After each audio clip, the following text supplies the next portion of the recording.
I would like to dedicate this year to Stephen Herr's late mom.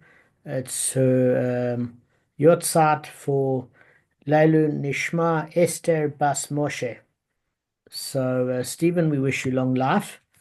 And Kevin, teach us. Just one thing, yeah, just one of the lessons from Parashat Vayikra, just a short, very short idea, is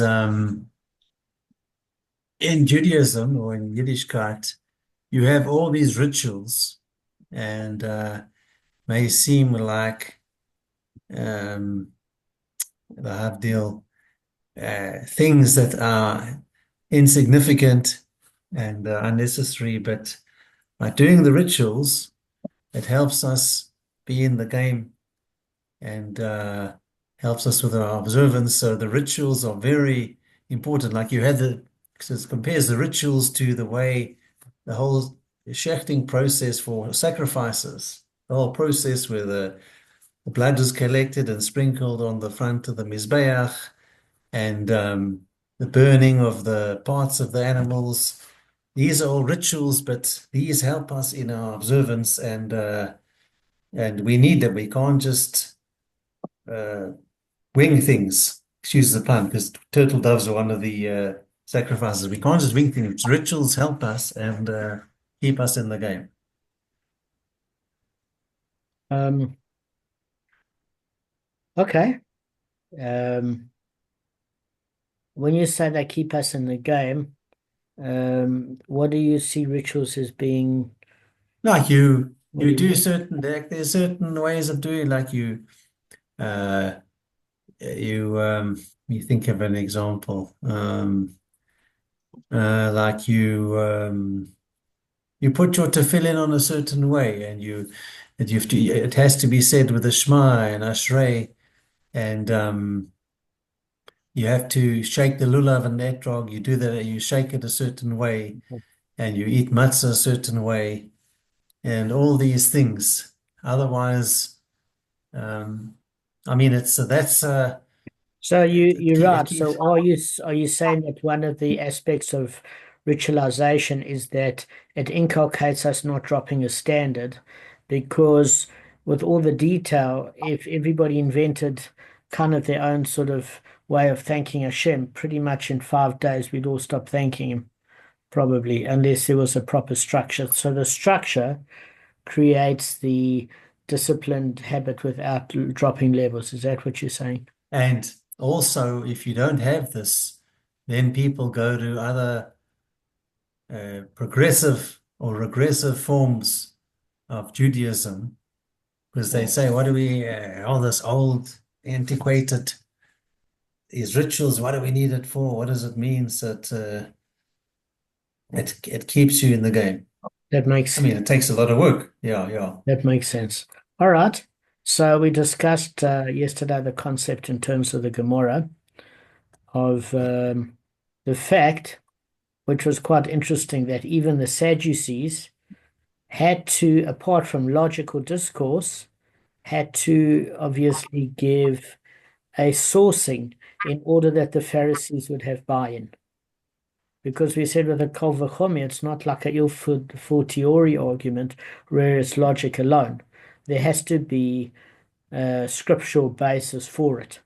So if you remember, and I'm just going to share this for the Mishnah and then we'll get started, is that it wasn't just a logical conclusion, it was in addition to that um, the sourcing. Now, can anybody tell me what the Kol V'chomer, the two Kol V'chomers were yesterday that we went through? Guys, just so I know so we can move on. Otherwise, I'll cover it in a sentence. It's not the end of the world. No, sorry, I was days yesterday, I'm days today. It will come back to me when you say it, but Okay. So I'm going to just share the screen 1 second. sorry, I'm not even sure what we were talking about yesterday. So I just have to get up to speed with when you start talking. No problem. So when Gavin read the Mishnah, we basically said that there's a very small window period, according to the rabbinical opinion, which is the Pharisees. And that's when the guilty verdict has been delivered to the defendant, but they haven't actually executed them. If a second set of witnesses testify that the first set were with them elsewhere and couldn't have seen the defendant commit the capital murder, the capital punishment at which they accused him of murder, then they, in fact, in that period of time, are themselves given the death penalty. But if the defendant has already been executed, the Eidim Zomemin don't get the reciprocal death penalty, or if before the verdict is given, the case is thrown out of court, they don't get the reciprocal penalty. And the Sadducees say it doesn't make sense. The reason they say it doesn't make sense is they said, look, if what you intended to do to somebody, you want to claim they get the death penalty. They intended to have the defendant killed, but they didn't actually. And in that case, if you, as the Pharisees or the rabbis, want to say that the death penalty is reserved in this case, it actually can only be a case where the defendant is actually executed, that it's measure for measure. And what do they use as a source? In Deuteronomy, Devarim, chapter 19, verse 21, and they say a life in place of a life. What does that mean? Is that the Hazama penalty is reserved for a case in which a life has actually been taken because of them. That's how the Sadducean position takes it.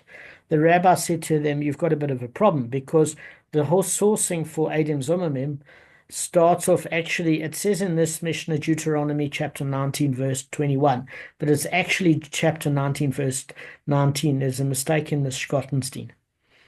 And it says, and you shall do to him as he planned to do to his brother. It's actually in the 19th verse, not the 21st, but it's the prelude to this. So what do we say as he planned to do to his brother? Well, guys, if you want to kill somebody, would you want to kill somebody that's already dead? Yes or no? No. No, there's no point. You can only plot to have something done. If somebody's broke, would you plot to have him lose his money? No, because he's broke. So what the sages are saying, listen, in order to fulfill the verse, and you shall do to him as he planned to do to his brother, he couldn't have lost his life. Because if the brother's already been killed, then it's no longer a plan. It's actually actualized. So if it's a plan, and in the case of trying to plot, at that point you can give a life in the place of a life for the reciprocal penalty. But you can't when the accused has actually been killed, because that's no longer a plan, that's implementation. And if he's already dead, it would say, you shall do to him as you successfully did to his brother. Do you get what I'm saying? The wording in the Chumash would be different, or as he implemented to do to his brother, not as he planned. So it has to be a plan that hasn't, there has to be a particular plan. And then well, the rabbis are saying, well, then what do you, well, the Sadducees are saying to the rabbis, well, then why does the verse say a life in the place of a life? Because the rabbis are saying there is a very specific reason for that. Because at what point did they plan to harm the accused, guys? At what point?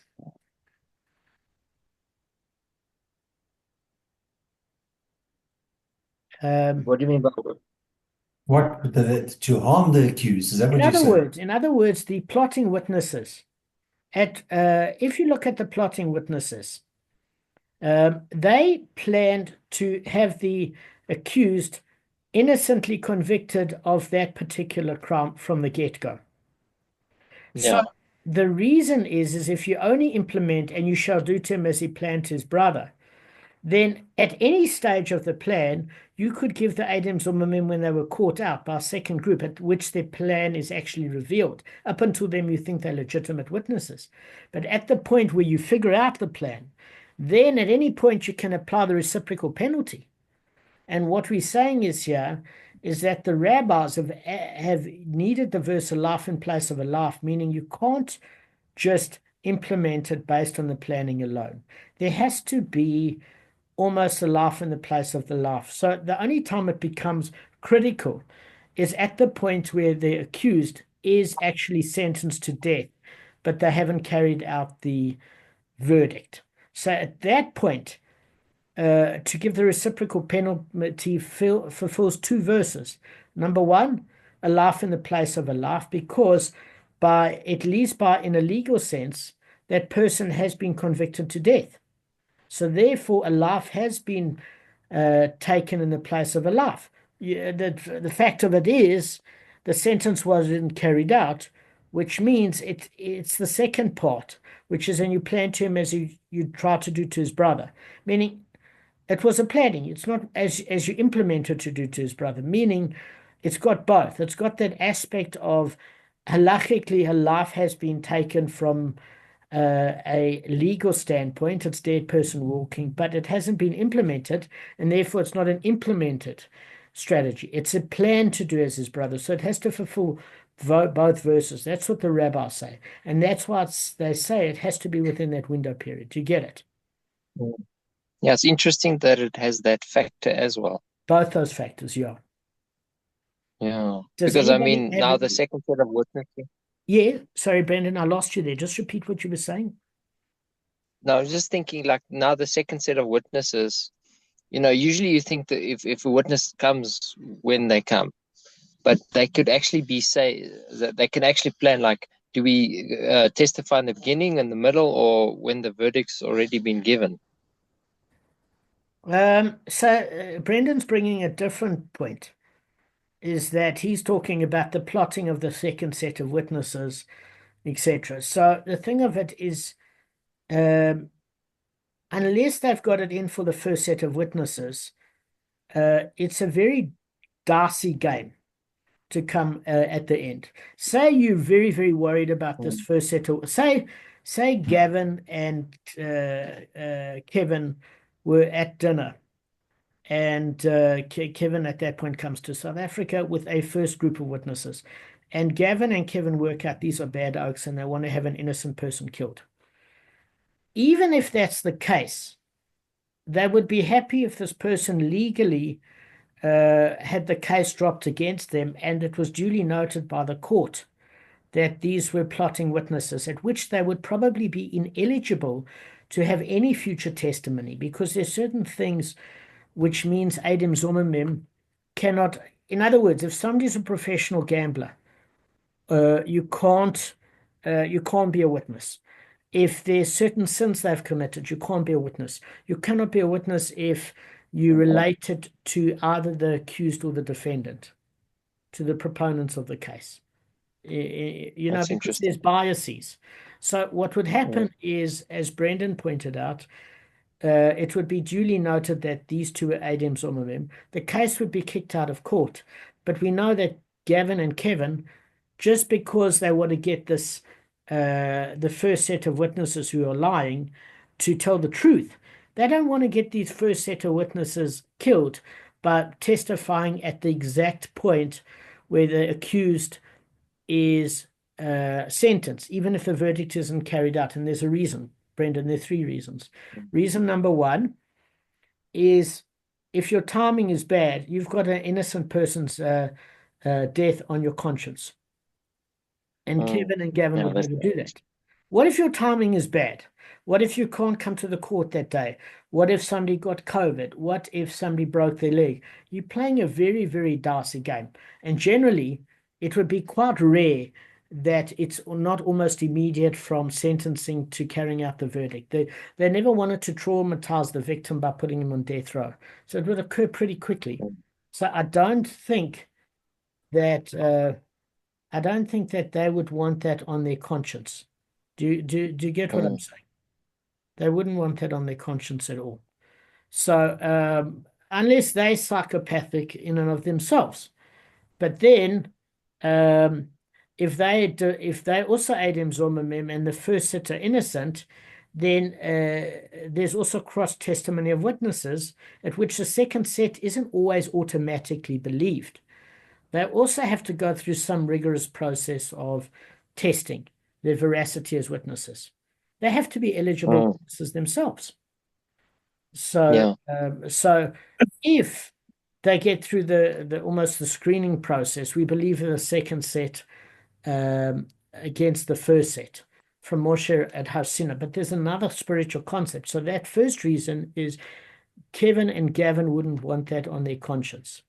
The second reason is that they wouldn't want on their conscience two things. Number one, that the accused, their timing is off and the accused dies.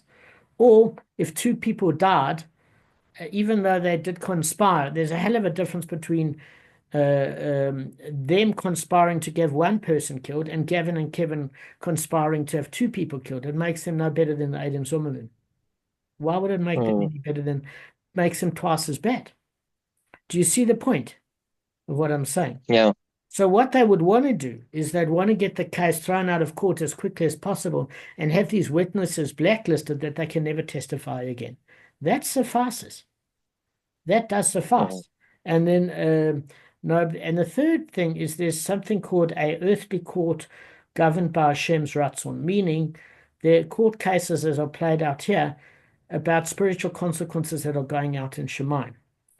Meaning that Hashem's, in a case where 23 judges of the Sanhedrin convene, I'm not saying in a secular court today that there'd never be an injustice and a person killed accidentally because the justice system is corrupt. But when you're dealing at that time and you have 23 judges of the Sanhedrin and they're at that spiritual level and they're trying to do Hashem's Ratzon, it said, the sources say that basically Hashem is in the courtroom amongst holy people because they're trying to derive the truth. So if for some reason the second set don't come in time to save the accused definitely deserved the spiritual death penalty, and it was carried out in this format from either previous offense in a previous lifetime or some current offense. But Hashem allowed it to play that way. Do you get what I'm saying? So we do believe it governs the process. Because Gavin asked a good question. He said, well, how do you trust these second set? They could be dishonest. Why do we believe them against the first set? And my argument was that Gavin is right, but why do we trust the first set either? Every set of witnesses have to go through a rigorous screening process, but it should be that the second set cancels out the first set, and that is with regards to contradicting testimony. So if it's contradicting testimony, we don't believe the second set any more than the first. The only reason we believe the second set is when they say that the first set was with them somewhere else. They're not contradicting the facts of the case. They're just saying that the first set were with them elsewhere. And they're not saying they saw the first set elsewhere. They say they were with us elsewhere, at which that would have to be corroborated as well. Now, can it be that there's a set that do plot and get away with it? Sure. But then to a certain extent, Hashem allowed that to take place to mete out earthly punish in an earthly forum, a punishment that was spiritually dictated.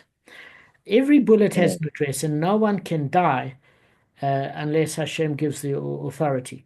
Now, it doesn't mean the person that sentenced that person to die with their false testimony or they put a bullet is not responsible for their part in it. It does, because it says in Pirkei Avot, you see that skull floating in the water. He was drowned because he drowned others, and those that drowned him shall be drowned. Meaning that there are consequences to all of us. They're very, very specific consequences. Yeah?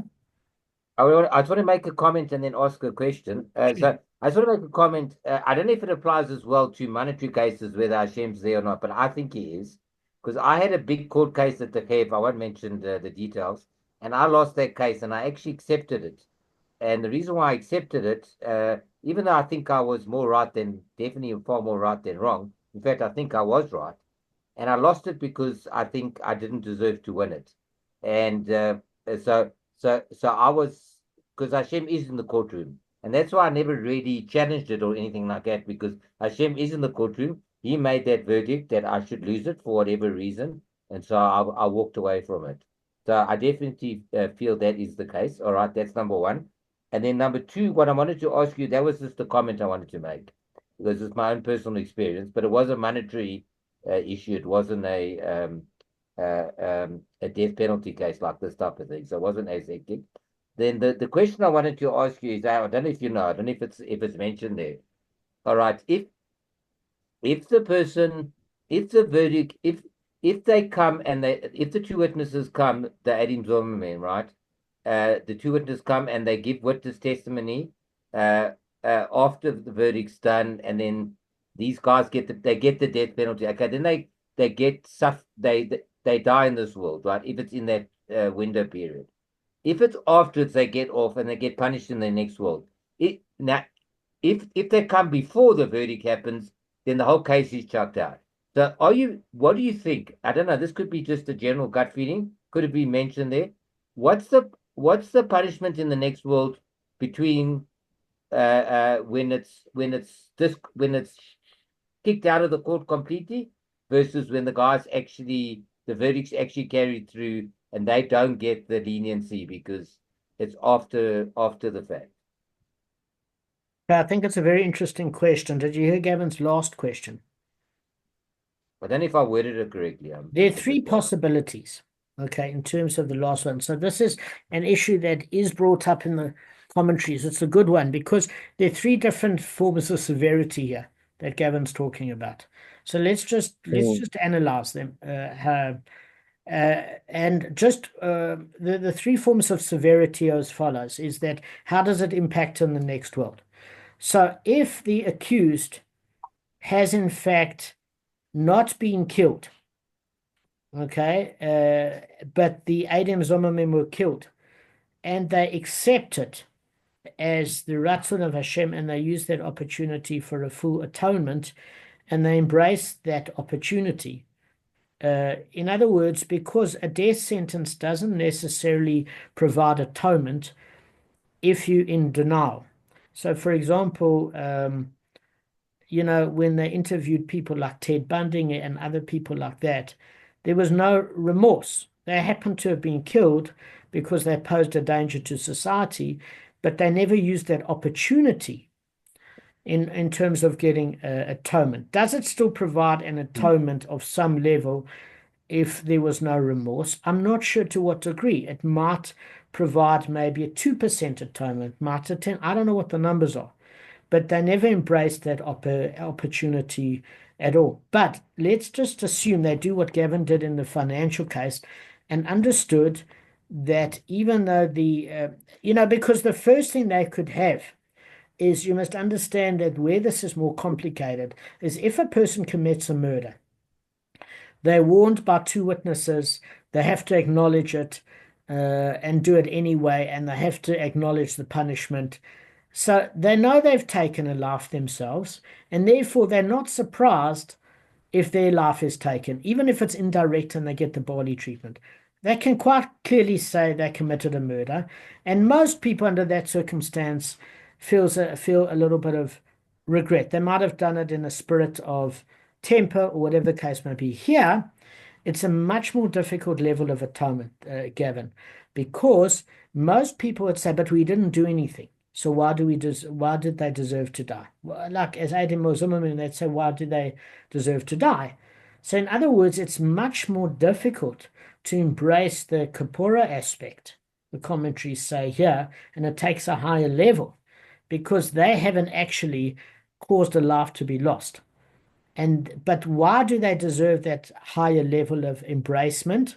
Because they corrupted the court system, and therefore they're not given as much leniency as a normal person to say, listen, that person committed a murder, they own up to it, and they can see it. They have to actually go against their whole nature of corrupting the court system and take full accountability for that. They corrupted justice, an innocent person was to die, they didn't actually die. And because of that, to embrace the teshuvah aspect and the kapora aspect of that takes a complete transformation of what corrupted that sick mindset.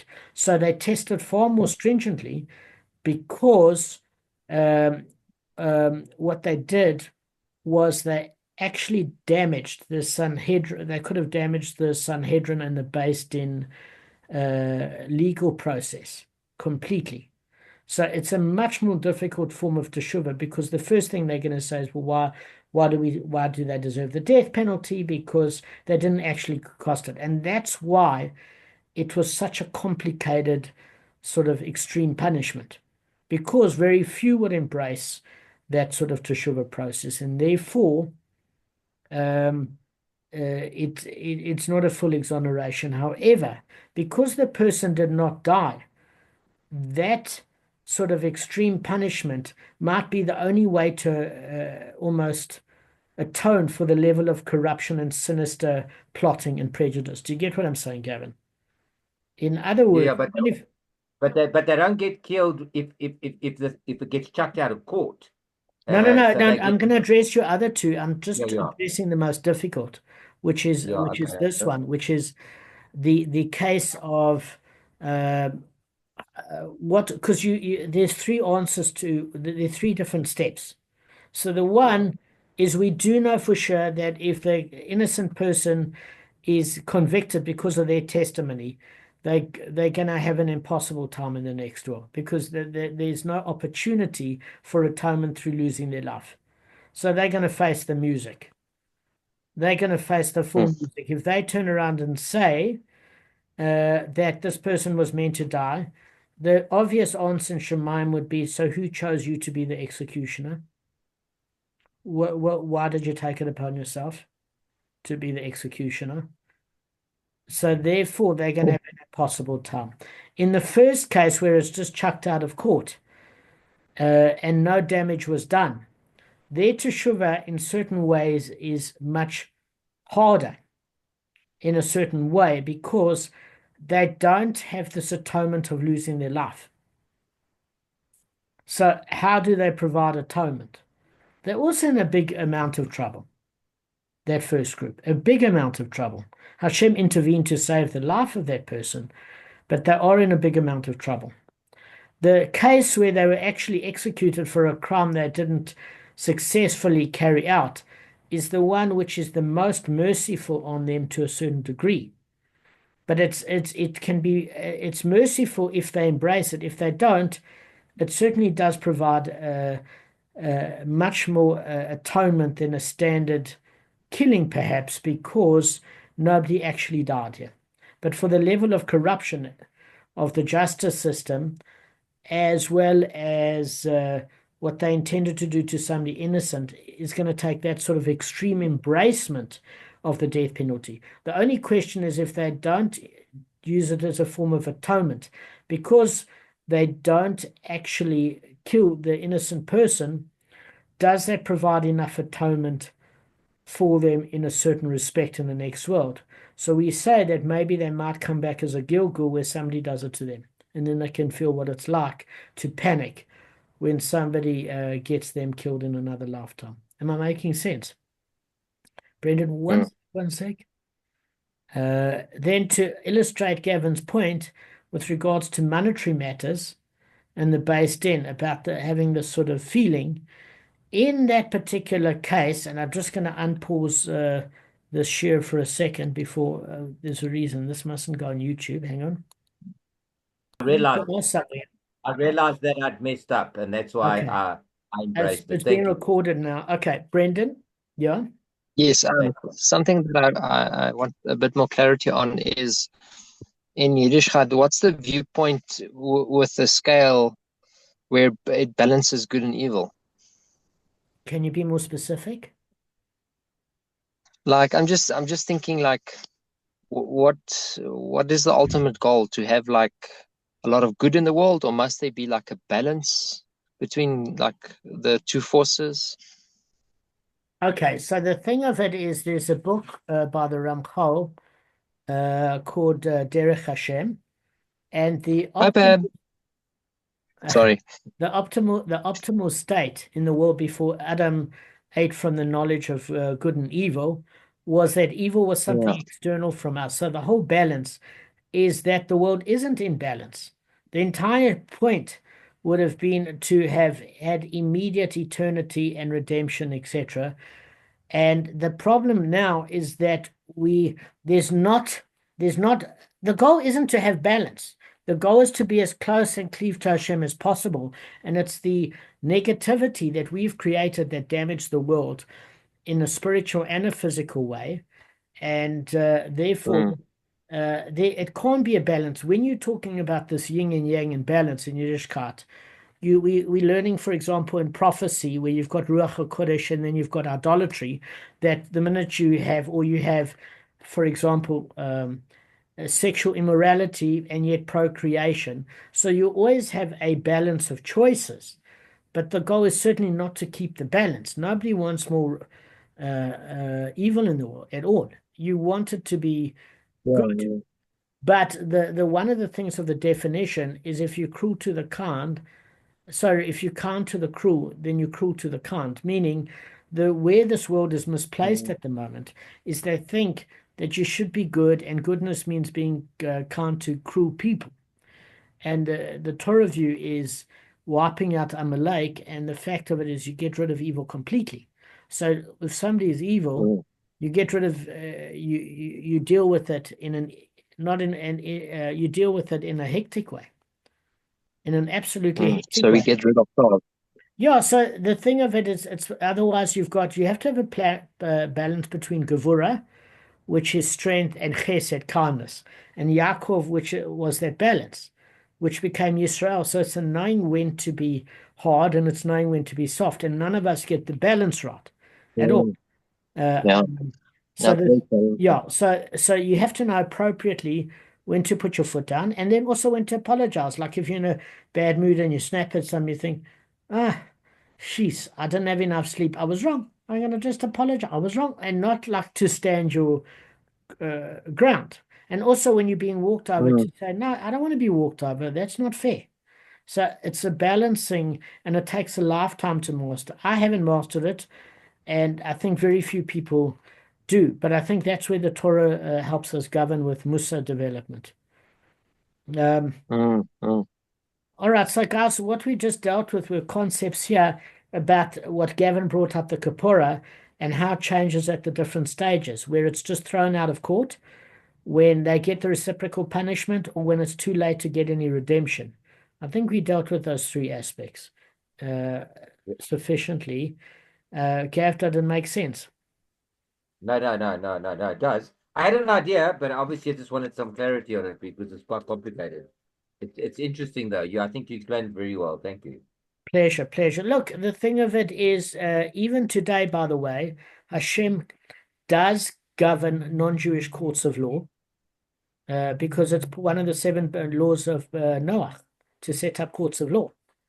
Is there injustice? Yes, but that person did something in a previous lifetime to get it, I promise you, or this lifetime. Yeah, you often so I'll add to that, you often have a guy who sat in jail and